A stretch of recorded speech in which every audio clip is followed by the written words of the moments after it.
আসসালামু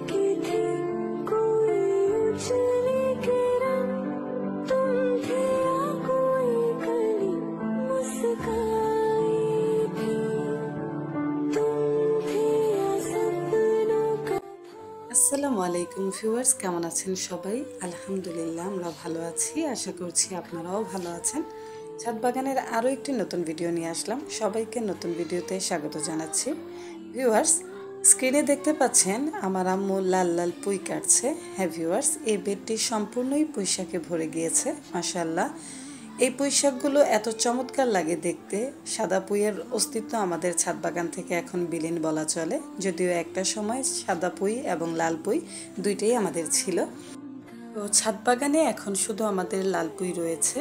তো যে বেডটিতে এখন লাল পুঁইগুলো দেখছেন আম্মু যেগুলো কাটছে, ভিউয়ার্স, এই বেডটিতে এক সময় ঢেঁড়স গাছ ছিল। আমরা প্রায় 5 থেকে 6টি ঢেঁড়স গাছ করেছিলাম এখানে। আর মোটামুটি এই বেডটি থেকেই যথেষ্ট ঢেঁড়সও পেরেছিলাম আমরা। কারণও আছে, যেহেতু বেডটি মোটামুটি বড় এবং এটাতে মোটামুটি পর্যাপ্ত মাটি আছে, সেজন্য যে কোনো সবজি এই বেডটিতে মাশাআল্লাহ ভালো জন্মায়। তো ঢেঁড়স তো খেয়েছি, এখন আবার এটাতে পুঁই শাকও লাগিয়ে দিয়েছিলাম। এখন মাশাআল্লাহ পুঁই শাক কাটলেই মোটামুটি বোঝা যাবে ছাদ বাগানের এই বেডটি থেকে আমরা কি পরিমাণ পুঁই শাক তুলতে পারছি। তো ভিউয়ার্স, এই বেডটিতে আমরা যখন নতুন করে পুঁই শাকগুলো রোপণ করি তার আগে কিন্তু অনেকগুলো কাজ করেছি। আমি অনেকবারই একই কথা বলি, ছাদ বাগানে যেহেতু একই মাটি আমরা প্রসেস করি আর একই মাটি থেকে বারবার ভিন্ন ভিন্ন সবজি চাষ করি, তখন পুরনো যে সবজি গাছগুলো থাকে সেগুলো তুলে নিই আমরা সর্বপ্রথম। আর তারপর যে কাজটা করি সেটা হচ্ছে, যেহেতু মাটি একদম সেম থাকে, মাটির উর্বরতা আগের সবজিগুলো নিয়ে নেয়, সেজন্য মাটির উর্বরতা বাড়াতে নতুন করে আমরা এই মাটিগুলোকে প্রসেস করে থাকি। তো সর্বপ্রথম আমরা এই মাটিগুলোকে আলগা করে দেই এবং আলগা করানোর পর সেখানে আমরা ছাই, ডিমের খোসা, কলার খোসা, এছাড়াও অন্যান্য যে ফলের খোসাগুলো থাকে বা পেঁয়াজের খোসা, রসুনের খোসা, এগুলো আমরা চেষ্টা করি এই মাটিতে মিক্স করে দিতে। তবে অবশ্যই সেগুলো রোদে শুকিয়ে, সেগুলো মূলত আমরা মাটির নিচে প্রবেশ করাই এবং তারপর মাটি দিয়ে যখন ঢেকে দিই, সেখানে পানি দেওয়ার কারণে সেই সবজির খোসাগুলো সুন্দর মতো পচে যায় এবং আমাদের ছাদ বাগানের এই মাটিগুলোকে নতুন করে উর্বর করে, যে কারণে তার উপর যখন আমরা চারা রোপণ করি সেই চারাগুলো খুব দ্রুত বেড়ে যায় আলহামদুলিল্লাহ।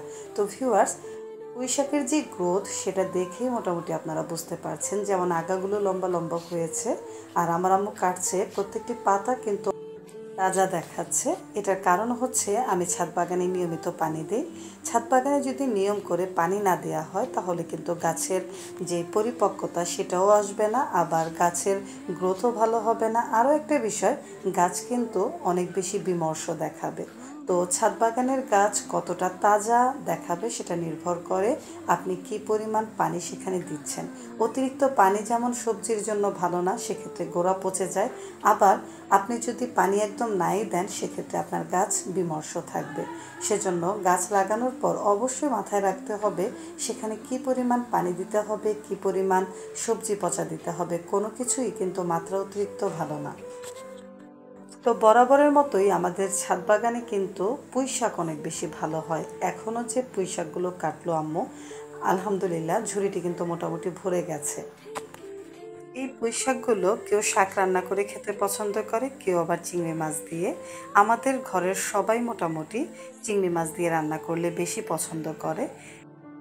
তো ভিউয়ার্স, আপনারা কে কে এই ধরনের পুঁই শাক ছাদ বাগান থেকে পেরে খেতে পছন্দ করেন জানাবেন ইনশাল্লাহ। ভিডিওটি ভালো লাগলে অবশ্যই লাইক কমেন্ট করবেন, শেয়ার করে দিবেন।